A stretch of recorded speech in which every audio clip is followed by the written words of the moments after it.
Hello friends, तो VK classes में आपका स्वागत है और हम उम्मीद करते हैं कि आप लोग बेहतर होंगे। और हम इस वीडियोस के माध्यम से यहाँ पे क्लास 10 के विषय मैथ को समझते हैं। और हम लोगों ने अभी तक असेंबली 1.1 जो मनोहर रे किताब से हैं उसमें हमने 5 सवाल कर लिए हैं। आज हम छठे सवाल को सीखने वाले हैं, जिसमें कहा गया है कि व्याख्या कीजिए 7 गुणा 11 गुणा 13 प्लस 13 और 7 multiply 6 multiply 5 multiply 4 multiply 3 multiply 2 multiply 1 plus के 5 भाज्य संख्याएं क्यों हैं। इसमें हम बताना ये संख्याएं जो हैं भाज्य संख्याएं क्यों हैं। तो इसके लिए मैं पहले तो हल करते हैं इसे कि इसमें दिया है कि 7 मल्टीप्लाई 11 मल्टीप्लाई 13 और प्लस के 13। इसमें पहले तो हमें देखना है कि देखो इस नंबर्स में और एक जो सिंगल नंबर है ये आपस में गुणा में है और यहाँ पे प्लस लगा हुआ है, तो इसका मतलब इसमें जो भी ओवेनिस्ट होगा उससे हम पहले कॉमन निकालते हैं, ओवेनिस्ट बाहर निकालते हैं। फिर हमने कॉमन निकाल लिए तो बच्चा क्या है इसमें 7 मल्टीप्लाई 11 और प्लस के 1, क्योंकि 13 कॉमन चले जाएंगे तो यहाँ पे 1 बचेगा। अब इसमें और हल करते हैं तो 13 मल्टीप्लाई 11 और प्लस का 1, तो 13 गुणा 77 और 1 78। तो इसमें हमारे पास 2 गुणनखंड प्राप्त हुए हैं। अब आप समझते हैं अगर कोई भी गुणनखंड है तो उसमें हम एक अपने पास से भी मल्टीप्लाई कर सकते हैं, क्योंकि उसका जो आंसर आएगा उसका जो मान आएगा वो सेम ही आएगा। तो इसमें एक मल्टीप्लाई हमने अपनी तरफ से कर ली। अब हम समझने के लिए समझते हैं इसमें जब भी कोई संख्या है और उसके गुणनखंड किए जाएं तो यदि गुणनखंड 2 से अधिक आते हैं तो वो संख्या भाज्य है, यदि गुणनखंड 2 आते हैं तो वो संख्या भाज्य नहीं है। तो इसमें गुणनखंड देखो 1 2 3 गुणनखंड है, तो इसमें अतः ये संख्या हमारी भाज्य संख्या है। कहने मतलब है कि यदि एक ही गुणनखंड है या 2 गुणनखंड है, किसी भी संख्या के 2 गुणनखंड है, मिनिमम 2 होते हैं तो 2 गुणनखंड है, वो संख्या हमारी भाज्य संख्या नहीं होगी, अभाज्य संख्या होगी।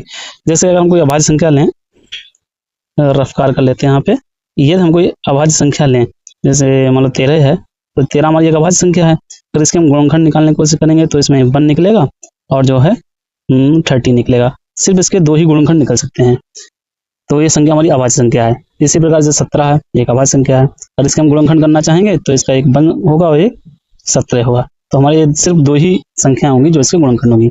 2 से अधिक जैसे ही किसी भी संख्या के गुणनखंड होते हैं तो वो हमारी संख्या कौन संख्या होगी, भाज्य संख्या कही जाएगी। तो पहला तो ये सिद्ध हो गया है कि ये भाज्य क्यों है, क्योंकि इसके 3 गुणनखंड हो गए हैं।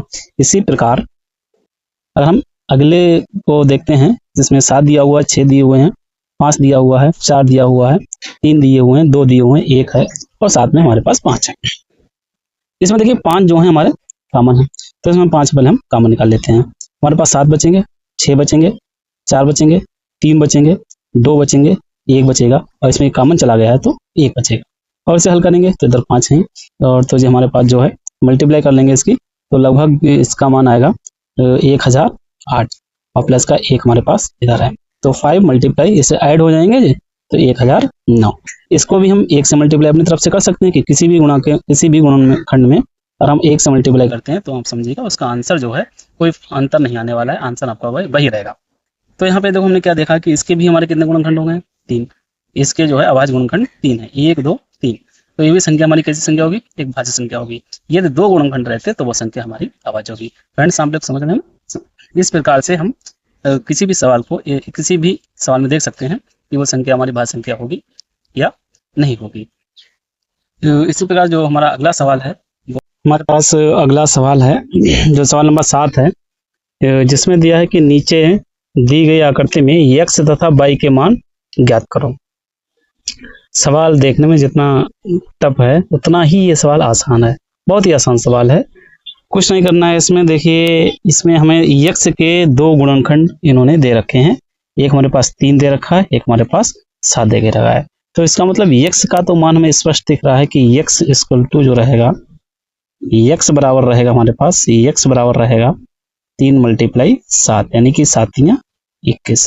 तो x का मान तो निकालना बड़ा आसान रहा, कुछ था ही नहीं, क्योंकि x के 2 मान हैं और जो x के यहाँ पे जो हमारे पास गुणनखंड है तो इसलिए हमने इन्हें मल्टीप्लाई कर ली सिर्फ, और मल्टीप्लाई करने के बाद जो मान आया हमारे x का मान आ गया, x का मान आराम से निकल गया। यहाँ पे हमें जो y का मान दिया हुआ है वो हमें दिया हुआ है 4 मल्टीप्लाई x। तो यहाँ पे x के स्थान पे x का जो है हम क्या कर देंगे, मान निकाल देंगे। x का मान रखने पर x का मान रख देंगे और जैसे ही हम इसमें x का मान रखेंगे तो y बराबर 4 मल्टीप्लाई x का जो मान आया हमारे पास 21 आया। आपस में मल्टीप्लाई कर लेंगे तो 84 आएंगे, क्योंकि 21 चौक 84, तो y बराबर 84।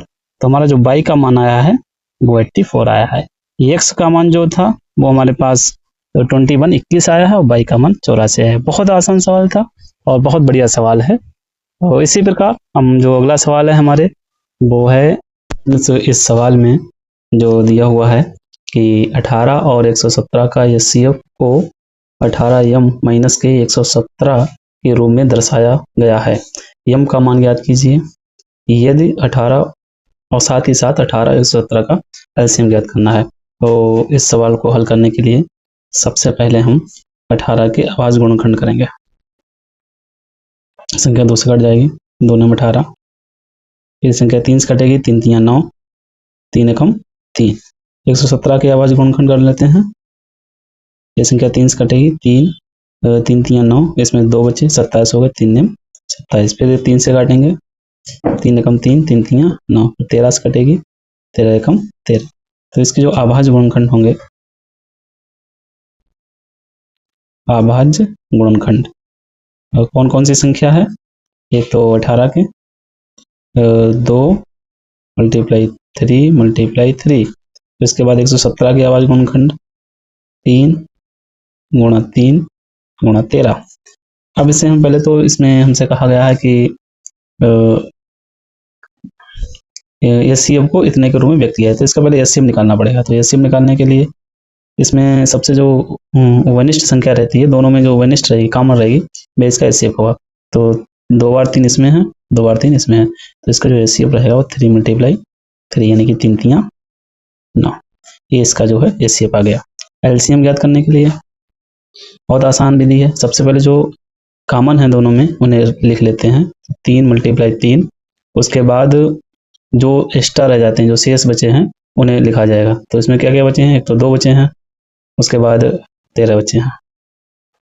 इसके मल्टीप्लाई कर लेंगे तो 3 3 9, 9 दूनी 18, 18 मल्टीप्लाई 13। इसकी जो मल्टीप्लाई होगी 2 आएगा 234।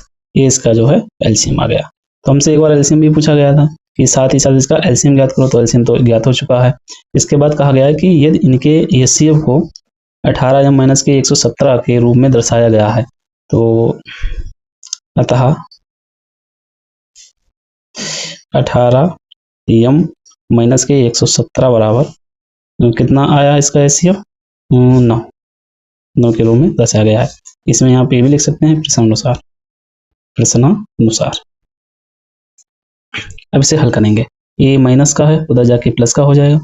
तो 18m बराबर 9 प्लस के 117, और इसे हल करेंगे तो 18m बराबर ऐड हो जाएंगे, तो 117 और 9 126। तो m बराबर 126 बटे 18, क्योंकि जो इसके गुणाम है और जो गुणाम होते हैं वो बटे में चले जाते हैं।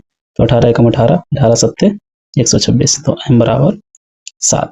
यही इससे हमें जो है हल करने के लिए कहा गया था कि जो m का मान ज्ञात कीजिए। आज हम लोगों ने सवाल नंबर 8 तक अध्ययन कर लिया है। अब जो नेक्स्ट वीडियो आएगी तो प्रश्नावली 1.1 के जो बचे हुए सवाल हैं हम लोग उसमें अध्ययन करेंगे। और अगर आपको ये वीडियो सूटेबल लग रही है और आपके लिए फ़ायदेमंद है तो लाइक एंड सब्सक्राइब करें। और thanks for watching this video.